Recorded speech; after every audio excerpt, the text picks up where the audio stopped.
Tá, pessoal, vamos lá. Aí a gente definiu relação de equivalência e eu acho que vai ser o último resultado de hoje, tá? Que a gente vai falar sobre uma propriedade muito maneira de relações de equivalência, que é a... Sempre esqueço do Pomodoro. Tá, vamos lá. Que o conjunto, uma relação de equivalência, ela determina uma partição. Então eu vou desenhar isso aqui primeiro, para a gente ter uma ideia. Assim. A gente tem lá, ó, o nosso conjunto cartesiano. Como é uma relação binária, né? É A cartesiano A. Beleza? E aí, sei lá, você tem uma relação, a relação pode ter qualquer cara, né? Porque ela é um subconjunto do conjunto cartesiano. Sei lá, uma relação assim aqui. Uma relação de qualquer forma aqui. A relação de equivalência, qualquer forma? Pera aí, calma. Não é qualquer forma. Tá, eu fiz um desenho que não é representativo, porque se A se relaciona com A, então necessariamente isso aqui tem que estar lá dentro. Mas tudo bem.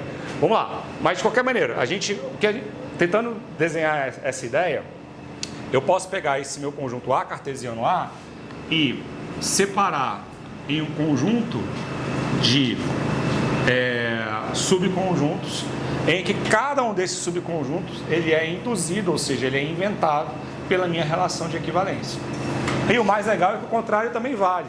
Quando eu tenho partições de um conjunto, né, partições da nuvem, por essas partições eu também consigo definir uma relação de equivalência. Então é se somente se.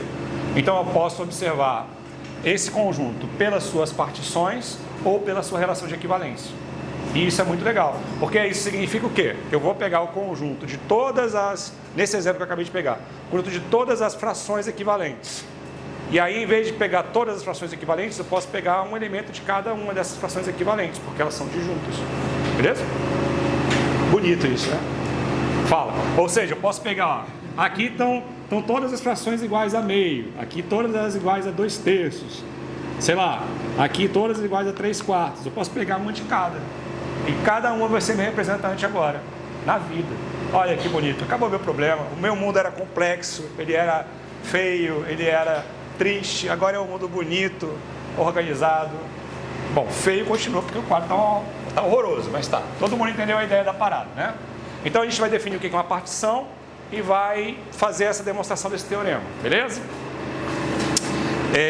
Então, são duas definições importantes. Uma definição é classes de equivalência. Então, a classe de equivalência vai ser cada um dos representantes da relação da equivalência. Vai ser cada um desses representantes. E partição vai ser cada um desses pedaços do meu conjunto cartesiano, A cartesiano A. Então, vamos lá, definição. Já é a 17ª definição já de hoje, tá? Classe de equivalência.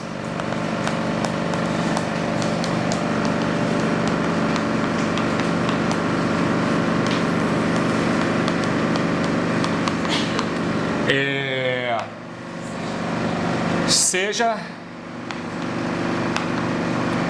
tio, né, uma relação de equivalência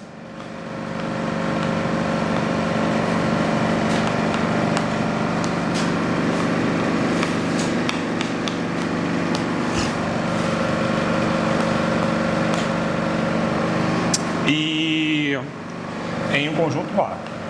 Isso é sempre importante, né, porque a gente tem que sempre definir o nosso universo, como a gente falou mais cedo.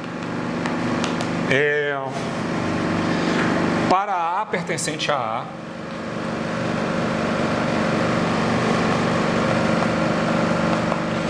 definimos a classe de equivalência de A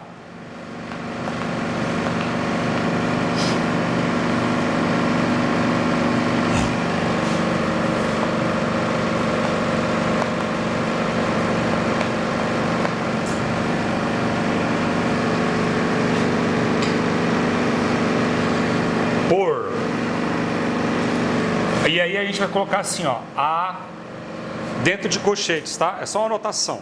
Então isso aqui, ó, é o conjunto de todos os elementos de A que se relacionam com o Azinho. Ou seja, vou pegar todo mundo que se relaciona com o Azinho com essa relação de equivalência e vou chamar esse conjunto desse conjunto de A entre chaves, tá? E aí eu posso pegar o Azinho como representante dessa classe. Naquele exemplo que eu acabei de fazer, eu podia pegar o meio como representante dessa classe. Beleza? Aí vamos lá. Isso é a primeira definição. A segunda definição vai ser a de partição. O partidiano. Oh, bela tchau, bela tchau, bela tchau, tchau, tchau. Nananana. Tá, vamos lá. Partição.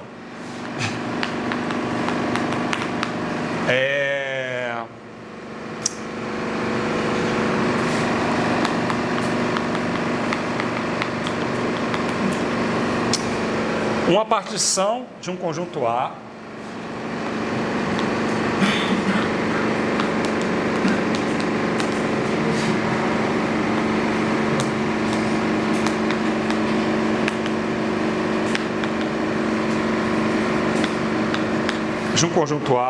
é uma família de subconjuntos. Partição é uma família, faz muito sentido.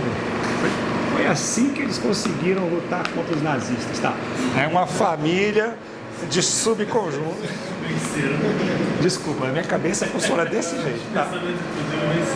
Venceu, dessa vez venceu, mas eu já segurei várias hoje já. Tá? Uma família de subconjuntos não vazio.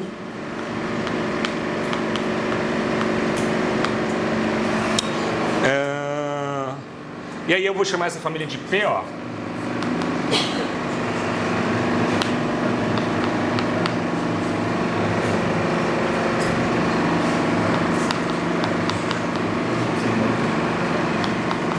Tal que primeira propriedade. Todos os PIs são vazios, são diferentes de vazios. Ou seja, não tem nenhum PI vazio. Segunda propriedade, a interseção entre essas partições é vazia. E a terceira propriedade, que é o importante também, a união dos seus poderes, ou seja, a união de todos essas partições, esses PIs, né, vai ser igual ao A. Beleza? Então, ó, o que eu estou dizendo? Nenhuma partição é vazia, não tem interseção, as partições elas estão separadas, não tem ninguém que está em duas partições, e a união de todos eles é o A. Outro detalhe muito importante, importantíssimo, fundamental. Eu não falei que esse conjunto é enumerável.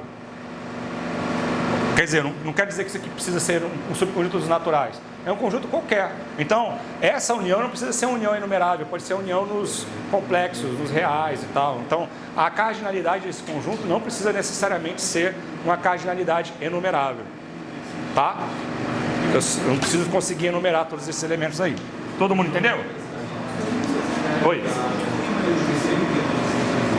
É só um conjunto qualquer. Esse é um conjunto qualquer.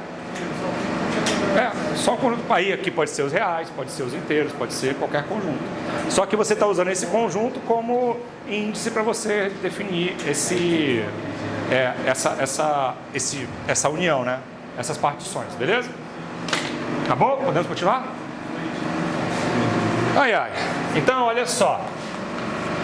Grosso modo, a gente quer mostrar que toda partição define uma relação de equivalência e toda relação de equivalência define uma partição. Isso é muito bonito, porque a gente pode olhar de vez em quando as coisas como partições e de vez em quando as coisas como relações de equivalência. Entendeu?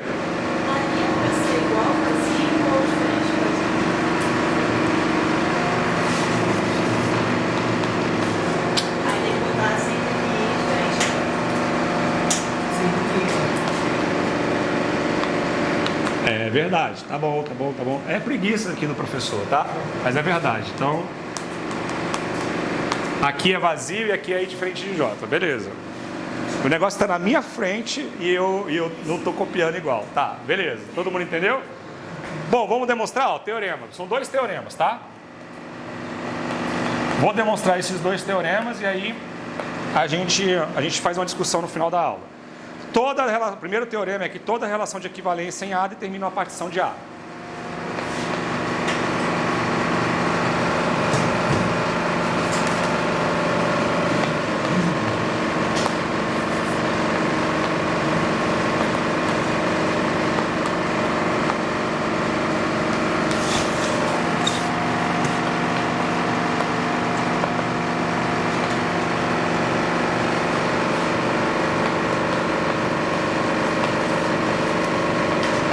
Beleza? E o segundo teorema que a gente vai demonstrar depois é que toda partição de A determina uma relação de equivalência em A. Eu não coloquei como se somente C só para poder separar em dois teoremas diferentes, tá? Mas é ida e volta. Então, as duas coisas podem ser vistas como as mesmas coisas.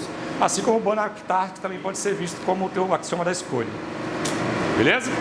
Então, tá, vamos lá. Demonstração. Qual vai ser a estratégia da demonstração? Eu vou pegar representantes dessa minha classe de equivalência e vou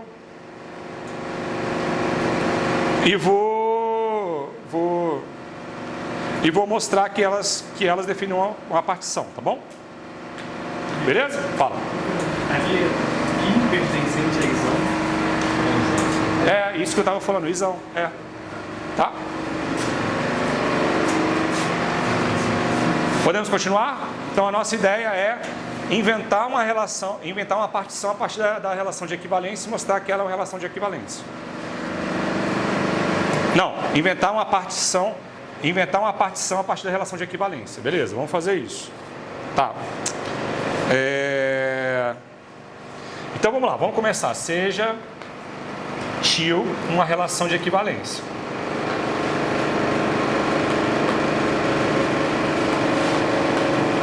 E lembrando, relação de equivalência, né, tem lá as três propriedades de A, que é simétrica, reflexiva e transitiva, né? Então vamos supor lá que tem uma relação de equivalência.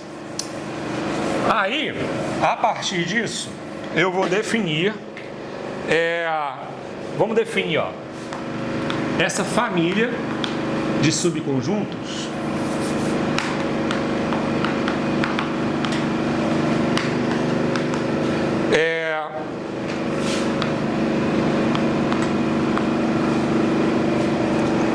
definida da maneira que a gente definiu as minhas classes de equivalência. Ou seja, as minhas famílias vão ser as classes de equivalência. Lembra que eu defini a classe de equivalência lá atrás? Então, a minha família vão ser as classes de equivalência, beleza? O conjunto de todas essas classes de equivalência, tá? Então, vamos lá. Uma coisa importante. Primeiro, esse conjunto não é vazio. Todo mundo concorda que não é vazio? Por quê? Se eu pego um A, o A não é vazio. Então, é um elemento A de A. Tem um elementozinho A de A. Então, tem a classe de equivalência do Azinho, porque o Azinho se relaciona com A, já que é uma relação de equivalência. Então, existe a classe de equivalência do Azinho. Então, isso não é vazio. Então, vamos lá. Então, primeiro,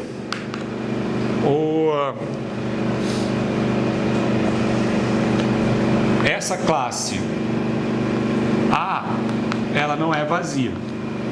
Por que ela não é vazia? Porque o A, né, se relaciona com A. Isso significa, então, que A pertence à minha classe de equivalência definida pelo Azinho. Então, nenhuma das classes de equivalências vazias. Essa é a primeira coisa. Se for vazio, você não consegue nem começar a demonstrar. Agora, a segunda propriedade. Bom, então não é vazio, nenhuma das partições são vazias. Agora, vamos ver que ou você tem duas classes que são disjuntas. Eu tenho que mostrar que as classes de equivalência são disjuntas, para mostrar que as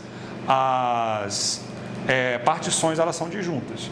Então, o que eu quero dizer é que ou elas são disjuntas ou elas são a mesma classe de equivalência. Não tem como o A está na classe de equivalência do Azinho e o B está na classe de equivalência do Bzinho e os dois não estarem na mesma classe de equivalência. Esse é o nosso objetivo, beleza? Então vamos lá. Suponha. Então, se for a mesma classe, eu não preciso dizer nada. Então, suponha que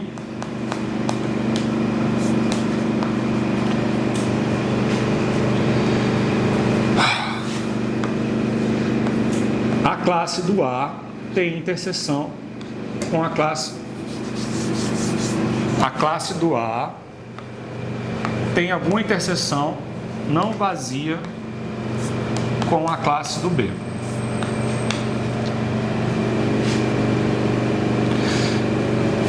Entenderam? Então estou dizendo que tem algum elemento que está ao mesmo tempo na classe do A e na classe do B. Todo mundo entendeu isso? Isso é importante para entender o resto da demonstração.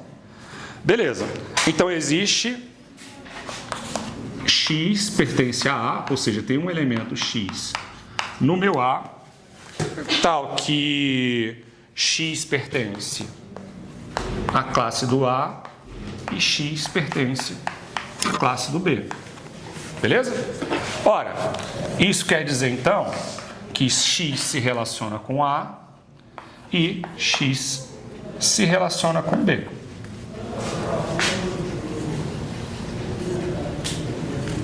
Beleza? Ora, se x se relaciona com A e x se relaciona com B, pela transitividade, né, que a gente já estudou, isso significa então que A se relaciona com B. Não é? E a gente supôs que era classe de equivalência, então x se relaciona com A, x se relaciona com B, né? O x está sendo C lá naquela demonstração. Então o A se relaciona com B. Se o A se relaciona com B, isso quer dizer que a classe de equivalência do A tem que ser igual à classe de equivalência do B. Acabou. Beleza? Então, as duas classes de equivalência, se tem alguma interseção, elas estão na mesma classe de equivalência. Então quer dizer que são disjuntos. Por último, a terceira propriedade que a gente tem que mostrar, né? Que a união dos seus poderes, tá? Que a união, né, de todas as partições é igual ao A. Mas isso é óbvio, né?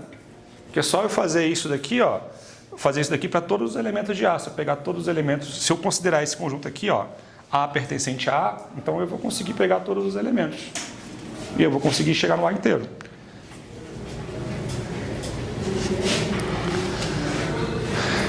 Bom, vamos lá. Então, seja x pertencente a A. Eu estou pegando um elemento qualquer. Então, se x pertence a A, né, a gente já mostrou que x se relaciona com x, ou seja, x pertence à classe dele lá. X se relaciona com o xzinho, né?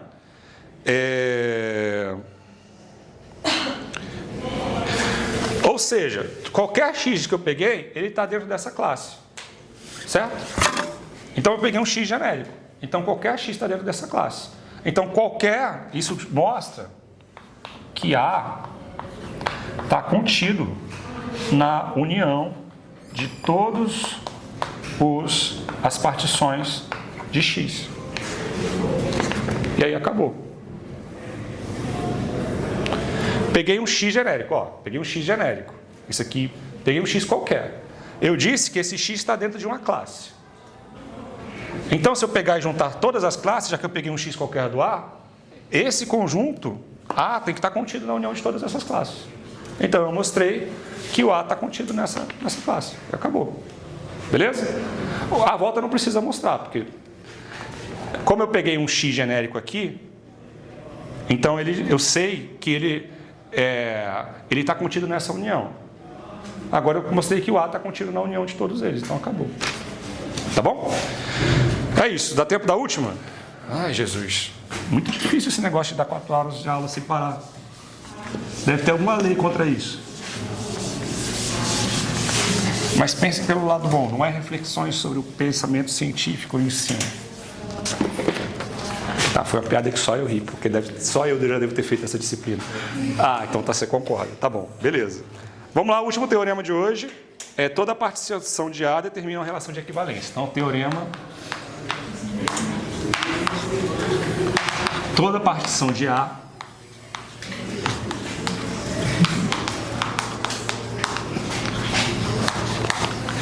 determina uma relação de equivalência de A.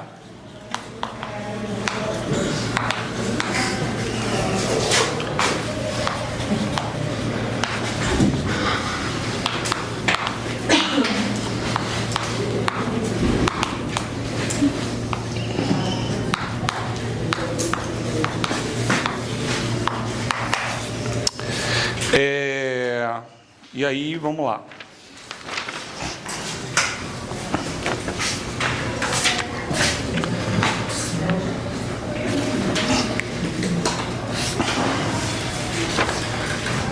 Tá acabando.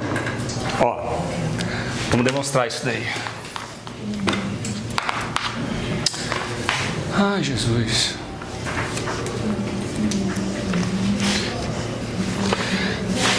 vamos partir de uma partição, tá? Então, é uma família, né? De conjuntos, que é uma partição.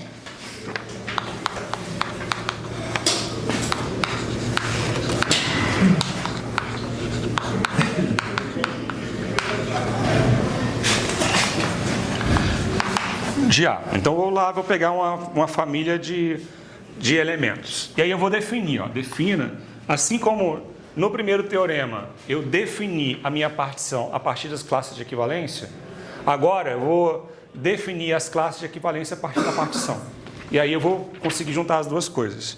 Então, como é que vai ser a minha relação? Definimos a relação tio da seguinte forma: x se relaciona com y se somente se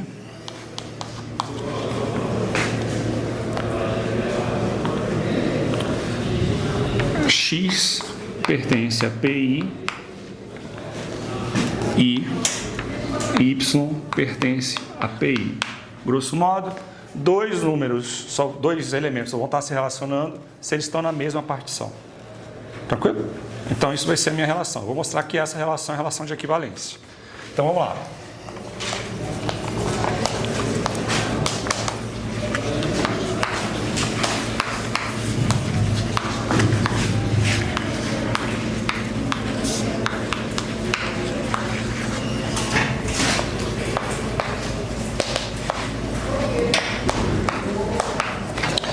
Bom, para mostrar que a relação de equivalência são aquelas três coisas, né? Então, reflexibilidade.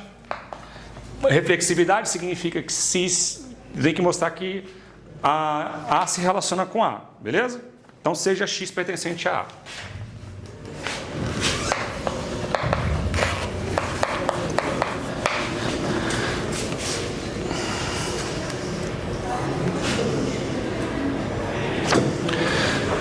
Se é uma partição, existe um PI, ou seja, ele está dentro de uma desses PIs. Então, existe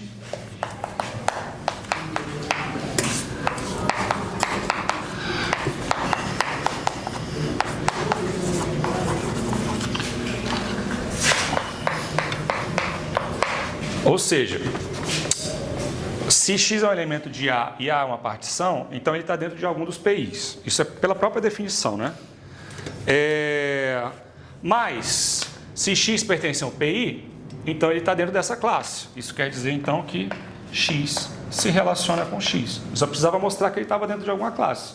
Beleza? X se relaciona com x. Agora, vamos lá. Número 2. Suponha que x se relaciona com y. Ai, Jesus. Vai acabar, calma.